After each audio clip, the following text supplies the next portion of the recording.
Hello, everyone. I hope you've all been doing well lately. So today I'm going to be talking about the futureport strategy, both regarding how it works, its impacts on the tier, and what I think about it in a vacuum. So let's start simple. What is futureport? Futureport is a unique strategy employed by Slowking and Slowbro, which is essentially exactly as it sounds.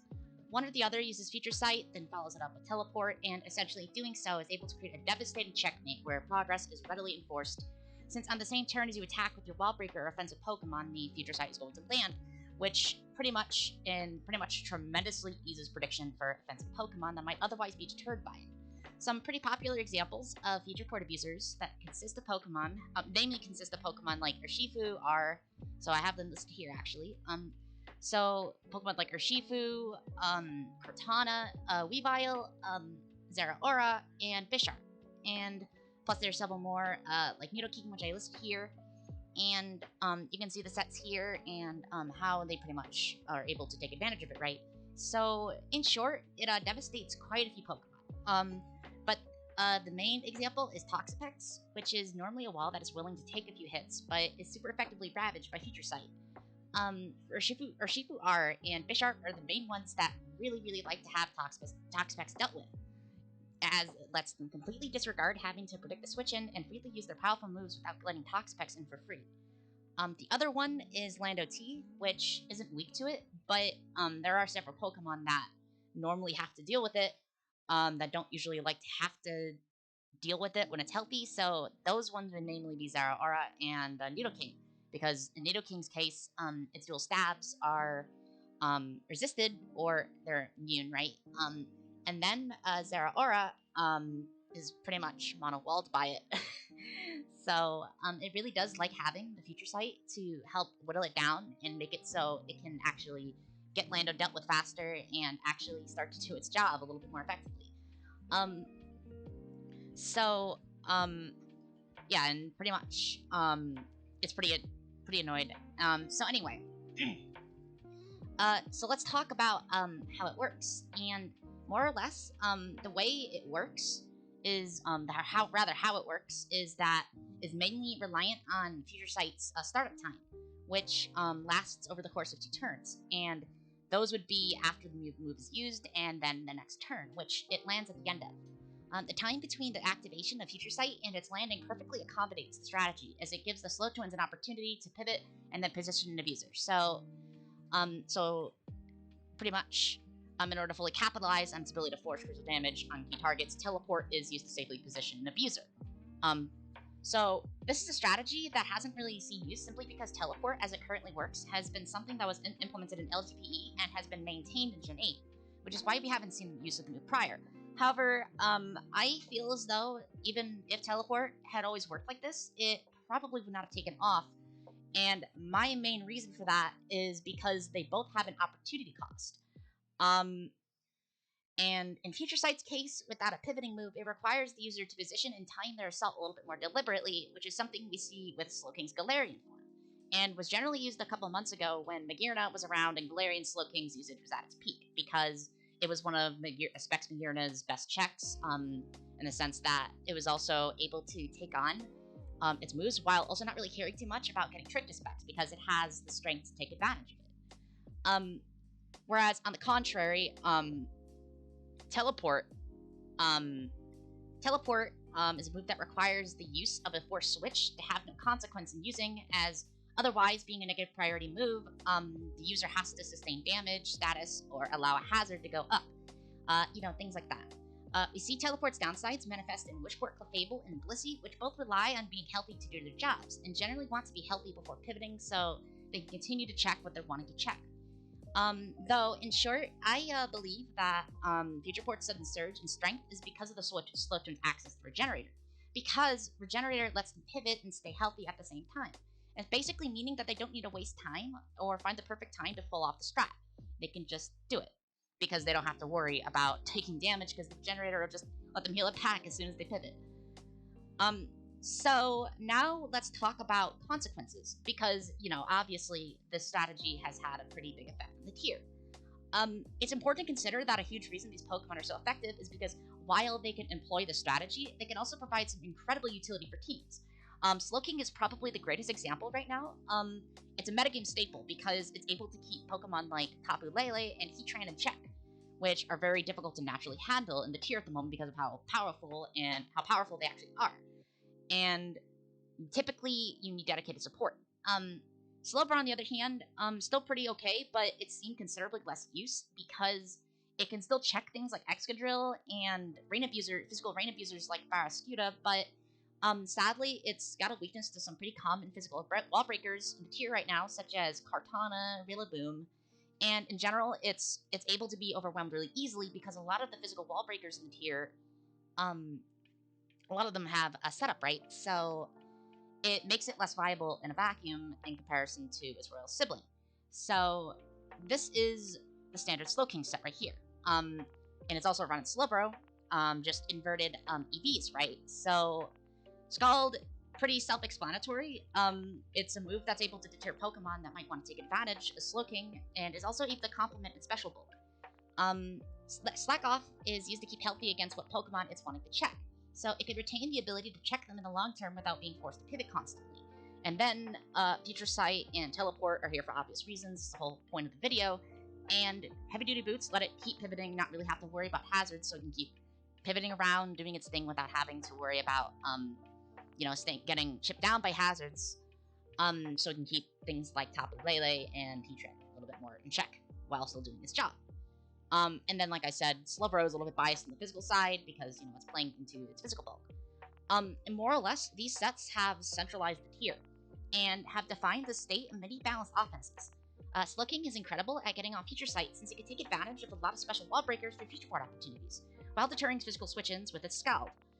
It slots itself phenomenally with other defensive proponents like Landorus T, Varathorn, Garchomp, and Corviknight, and naturally pairs well with recipients like Zeraora and Urshifu R.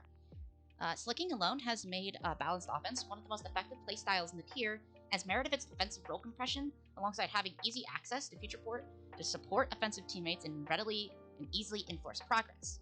So now we beg the question of whether or not it's healthy. And in this context, it's imperative to consider counterplay in what ways the strategy can be kept in check, and whether it's realistic to check. So one thing right off the gate is that dark types like Hydreigon and Vandabuzz are outright immune to Future Sight, so they're immune to the hit. So that means that it pretty much comes down to the abuser to actually pressure them.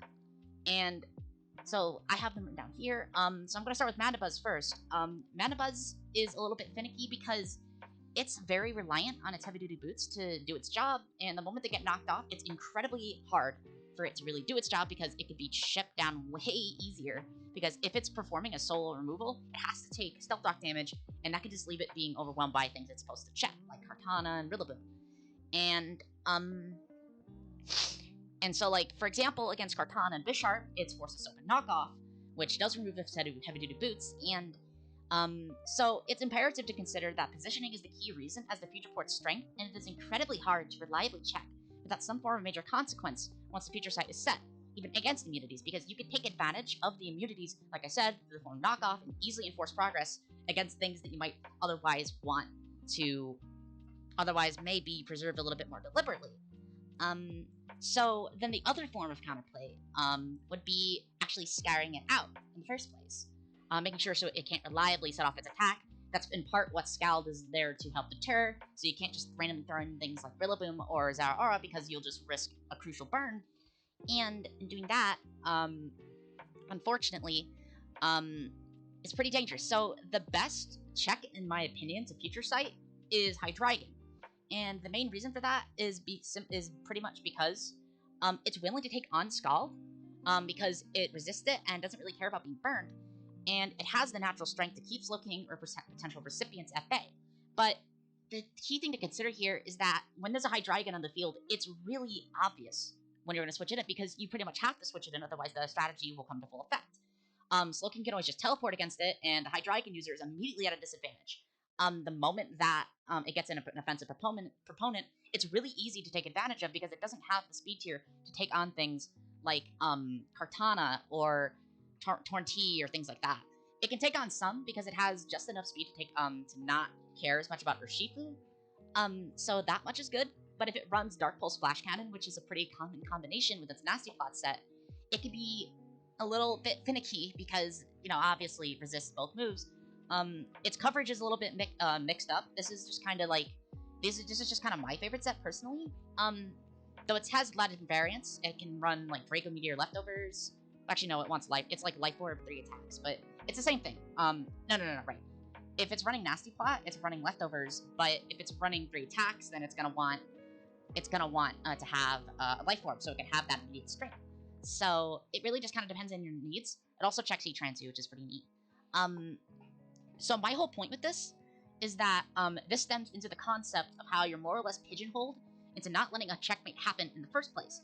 And because it's obvious that you're going to want to make sure it doesn't actually happen, you just lose momentum if you're trying to come in and check it. So if they if you're trying to shut it down directly, they can easily just take advantage of that by getting momentum against you, and then you're immediately at a disadvantage. And pretty much, you're always in the back line if you try to stop the future sight itself, because the Slowking user or the Slowbro user always has the ability to take advantage of that. Simply because they have a pivoting move. And then they just heal up a little bit because you have the Force Switch. And it's really hard to really enforce progress when you're put on the defensive. Just trying to keep it in check, right? So I feel in a vacuum, due to how it dictates a lot about positioning and typically puts the recipient on the defensive just because of the threat, its mere threat, it's really difficult for me to really be able to justify its health, because it's really hard to actually stop without risking a loss of momentum or, risking a scald burn. And that's where the point where it just kind of becomes difficult to really gauge whether or not it actually does anything productive to the tier without pretty much forcing more defensive teams on the back line. And it's for that reason that I personally think it's not healthy. I would not be opposed to seeing a suspect for it. And that goes into the next slide. How should we assess it? Should we feel that it should be suspect? As I said before, it's not an individual move or heavy duty boots, because there's always an opportunity cost that comes with it. So Future Sight and Teleport alone have opportunity costs. I talked about those a little bit earlier. And even when they're used together, you can't heal on the fly because you'd use both consecutively, right? So I think that the key reason they're generally not consequential to set up in the first place is because of Regenerator letting the slow twins compress staying healthy and pivoting at the same time. So if we were to assess and suspect the strategy, I think we would need to actually address the elephant in the room of the main facilitators, those being Slowking and Slowbro themselves. Slowking is a little bit more of a prominent one at the moment because it's a little harder to take advantage of. And by little, I mean much harder. And we don't want to sort of get into slippery slopes of complex bans that aren't even necessary, because, like I said, it's those individual moves that aren't the problem. Nor is it even heavy-duty boots, nor is it Regenerator, even though Regenerator is very annoying. So I personally feel the easy solution would be to either suspect the Slow Twins or just at least Slowking, because Slowking is very, very obnoxious. So that ends that. So what do you guys think? Do you think it's a healthy strategy, or at least it's one to be able kept in check without being centralizing? And if you do feel that it should be dealt with, how do you think it should be addressed if you disagree with my assessment on it? Anyway, that being said, thank you so much for watching, and I hope you all have a fantastic rest of your day. And yeah,